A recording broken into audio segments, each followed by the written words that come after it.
In a stunning escalation of global tensions, the United States has unleashed powerful new sanctions on Russia's oil giants, a move that could reshape the economic battleground of the Ukraine conflict. But here's where it gets controversial. Is this a bold step toward peace, or just another layer of brinkmanship that risks global fallout? The White House has rolled out these fresh penalties on Russia's energy industry following President Donald Trump's abrupt decision to scrap a planned summit with Russian President Vladimir Putin. This shift signals a more assertive U.S. approach to countering Putin's actions in Ukraine. On Wednesday, Trump revealed that the sanctions would specifically target two of Russia's largest oil firms, Rosneft and Lukoil, aiming to cut into the Kremlin's funding streams derived from oil revenues that fuel the ongoing war. Meanwhile, the European Union has unveiled its own set of restrictive measures against Russia. These include a phased-out ban on importing liquefied natural gas, LNG, which means imports won't stop immediately but will gradually diminish over time. The EU package also tightens travel rules for Russian diplomats within the Schengen zone, a region allowing visa-free travel across 27 European countries, and blocks an additional 117 vessels from Russia's so-called shadow fleet, unofficial ships often used to circumvent sanctions, from docking in EU ports. And this is the part most people miss. These sanctions represent a dramatic pivot in Trump's dealings with Putin. Their relationship took a turn for the worse just this past Monday when Russia rejected America's ceasefire conditions for Ukraine. Standing in the Oval Office, Trump described the penalties as tremendous and very big, directly hitting those major oil companies. He expressed hope that they wouldn't last long, tied to his desire for the conflict to conclude swiftly. Trump emphasized that the goal is to pressure Putin back into meaningful talks. Hopefully he'll become reasonable, and hopefully Zelensky will be reasonable, Trump said, referencing Ukrainian President Volodymyr Zelensky. You know, it takes two to tango, as I say, and we'll find out. For beginners diving into international diplomacy, this analogy simply highlights that successful negotiations require cooperation from both sides, neither can force a dance alone.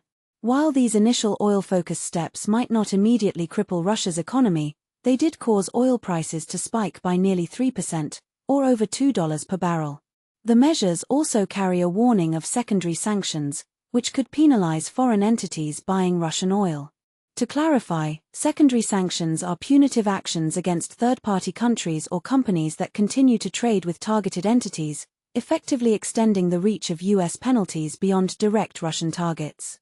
NATO Secretary-General Mark Rutte, who visited the White House after delivering a 12-point European peace proposal, called the move an effort to change the calculus for the Kremlin, increasing pressure through economic strain. UK Foreign Secretary Yvette Cooper praised the sanctions, echoing Parliament's recent similar actions. "Strongly welcome this important package of sanctions from the US," she stated. "We must choke off the oil and gas revenues helping to fuel Putin's illegal war."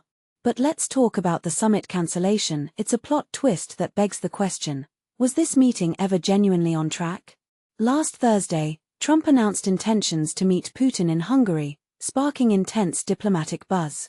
However, those plans evaporated after Russia balked at ending hostilities along the current Ukrainian front lines.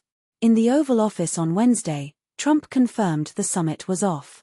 "Every time I speak with Vladimir, I have good conversations, and then they don't go anywhere. They just don't go anywhere," he lamented. "It's time to make a deal. A lot of people are dying." U.S. Secretary of State Marco Rubio noted continued openness to dialogue, while Kremlin spokesperson Dmitry Peskov claimed summit preparations were still underway, needing more time for thorough planning. In response to the summit collapse, Russia unleashed 400 missiles and drones on Ukraine, resulting in 7 deaths, including 2 children. Putin also conducted nuclear missile tests and extensive military drills, seemingly to flex Russia's military might. For those unfamiliar with such displays, these are often symbolic gestures to demonstrate strength and deter adversaries, though they escalate risks in an already volatile region. Trump defended his choice not to provide Ukraine with Tomahawk missiles, citing the lengthy training required up to a year. "It's a very powerful weapon, very accurate weapon, and maybe that's what makes it so complex," he explained. "But it will take a year. It takes a year of intense training to learn how to use it, and we know how to use it, and we're not going to be teaching other people." It will be too far out into the future. This decision came after discussions with Putin, suggesting a need to safeguard U.S. stockpiles. Reuters backed Trump's stance, arguing the missiles wouldn't alter the war's trajectory even with training. Let's never think that one specific weapons system will change the whole war, Reuters said in a CNN interview. So it is not that if you decide today, that Ukrainians can use them tomorrow. Just before Reuters' meeting with Trump, reports emerged that the administration had relaxed guidelines for Ukraine to use existing long-range missiles, like Britain's Storm Shadow systems. Trump dismissed these as fake news, which could fuel debates about transparency in U.S. policy. Diving deeper into the sanctions, they freeze any U.S.-held assets of the targeted companies and could sanction banks or individuals dealing with Rosneft, Lukoil, or their affiliates. Craig Kennedy, an expert from Harvard's Davis Center for Russian and Eurasian Studies and a former Merrill Lynch executive, stressed that the real impact hinges on enforcing secondary sanctions. The U.S. Treasury warned that dealings with these firms may risk the imposition of secondary sanctions on participating foreign financial institutions. This particularly affects major buyers like India and China, who purchase significant amounts of Russian oil. Kennedy described the effect as incremental rather than seismic, depending on follow-through. It's not going to be seismic, this is going to be incremental. And it really comes down to whether they start putting calls through to people in India and China saying you shouldn't be buying this stuff. To illustrate for newcomers, imagine a global supply chain. If key buyers are cut off, Russia's oil sales shrink, but those buyers might scramble for alternatives, potentially driving up prices worldwide, like how a shortage of a popular toy at holiday time leads to higher costs for everyone. These measures could disrupt about 2 million barrels of Russian oil exports daily, roughly 1/3 of their total shipments. Kennedy cautioned that aggressive secondary sanctions might spike oil prices severely by tightening global supply, potentially hurting the U.S. more than Russia. If they really want to be aggressive, it could be quite impactful on the oil market, but the blowback to us might be worse than the impact on Russia, he warned. Now, here's a controversial take to chew on. Critics argue these sanctions are more symbolic than substantive, potentially prolonging suffering without forcing real concessions.